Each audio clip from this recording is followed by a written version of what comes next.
జనసేన పోటీ చేసిన 21 స్థానాలకు గాను 11 చోట్ల ఏకంగా 80% పైనే పోలింగ్ జరిగింది. అత్యధికంగా నెల్లిమర్లలో 88.25% పోలింగ్ నమోదైంది. ఒక్క తిరుపతి మినహా మిగతా అన్ని స్థానాల్లో పోలింగ్ 70% దాటడం అందరినీ ఆశ్చర్యానికి గురిచేస్తుంది. ఇక డీఎస్సీ అభ్యర్థులు అత్యధికంగా ఉన్న అవనిగడ్డలో ఈసారి ఏకంగా 86% పోలింగ్ నమోదైంది. జనసేన అధినేత పవన్ కళ్యాణ్ పోటీ చేస్తున్న పిఠాపురంలో అందరి అంచనాలకు మించి ఈసారి పోలింగ్ నమోదైంది. అక్కడ ఏకంగా 86.63% ఓటింగ్ నమోదైంది. రాష్ట్రంలో యువత అంతా జనసేనాని వెంట నడిచారని పలువురు విశ్లేషకులు అభిప్రాయపడుతున్నారు.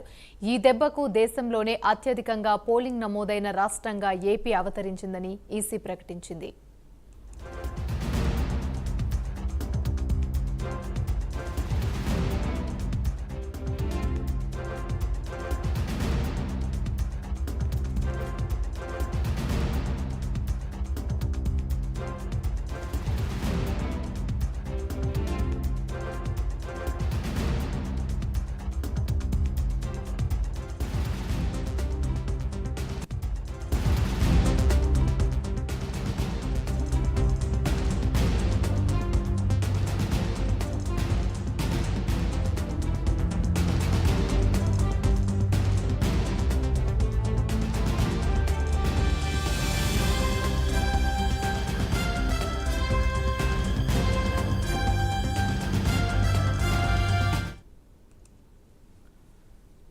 ఈసారి జనసేన పార్టీకి జనం నీరాజనం పట్టినట్టు తెలుస్తుంది. జనసేన పోటీ చేసిన 21 స్థానాలకు గాను 11 చోట్ల ఏకంగా 80% పైనే పోలింగ్ నమోదైంది.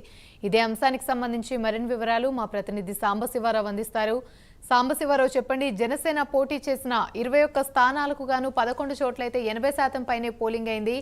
మరీ ముఖ్యంగా నెల్లిమర్లలో 88.25% పోలింగ్ అయితే నమోదైనట్టు తెలుస్తుంది. దీనికి సంబంధించి పూర్తి అప్డేట్స్ ఏంటి? మనం చూసినట్లయితే జనసేన పార్టీకి అయితే మాత్రం పోటీ చేసినటువంటి 21 స్థానాల్లో కూడా ప్రజలైతే బ్రహ్మరథం పట్టారంటూ కూడా జనసేన నేతలు కార్యకర్తలు కూడా చెప్తున్నటువంటి పరిస్థితి. ముఖ్యంగా వారందరూ కూడా అలా చెప్పడానికి గల కారణం మనం చూసినట్లయితే జనసేన పార్టీ పోటీ చేసినటువంటి 21 అసెంబ్లీ స్థానాలు, అదేవిధంగా 2 పార్లమెంట్ స్థానాల్లో కూడా ముఖ్యంగా ఓటింగ్ పర్సంటేజ్ గతం కంటే కూడా విపరీతంగా పెరగడం, అదేవిధంగా దూర ప్రాంతాల నుంచి, రాష్ట్రాల నుంచి కావచ్చు, ఇతర బయట ప్రాంతాల నుంచి కావచ్చు, విదేశాల నుంచి కావచ్చు వచ్చినటువంటి వారంతా కూడా జనసేనకు ఓటేస్తానికి వచ్చారంటూ కూడా తెలుస్తా ఉంది. అంటే జన సైనికులతో చెప్తున్నటువంటి పరిస్థితి. ముఖ్యంగా మనం చూసినట్లయితే 80% పైబడినటువంటి పోలింగ్ నమోదైనటువంటి దాంట్లో ముఖ్యంగా మనం చూస్తే అత్యధికంగా నెల్లిమర్ల 88.25%, అదేవిధంగా అవనిగడ్డ 86%, అదేవిధంగా నిడదవోలు 84%, అదేవిధంగా మనం చూసినట్లయితే కనుక పోలవరం 85.98%, అదేవిధంగా ఊటూరు 87.76%, అదేవిధంగా యలమంచిలి 85.6%, అదేవిధంగా పి గన్నవరం 83.46%, తాడేపల్లిగూడెం 81.86%, అదేవిధంగా నరసాపురం 82.9%, పిఠాపురం 86.63%.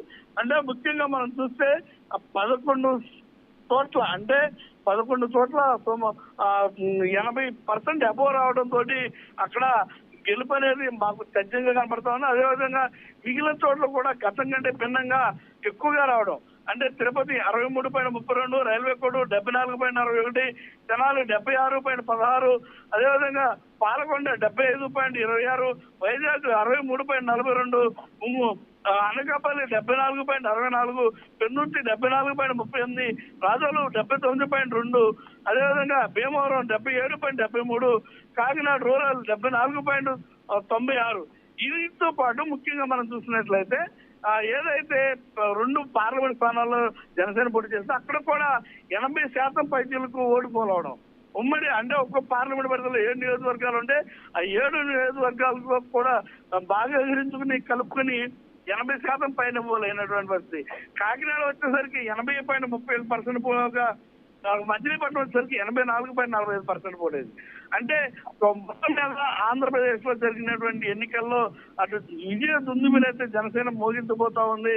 జనసేన పార్టీ పోటీ చేసిన ప్రతి చోట కూడా ప్రజలైతే మాత్రం, కొత్త ఓటర్లు అయితే మాత్రం బ్రహ్మరథం పట్టారంటూ కూడా అటు జనసేన చెప్తున్నటువంటి పరిస్థితి. మొత్తం మీద ఏది ఏమైనప్పుడు కూడా 4వ తారీఖున ఎలక్షన్ ఫలితాలు అయితే మాత్రం వేసి చూడాల్సినటువంటి పరిస్థితి ఉంది. Right, thank you.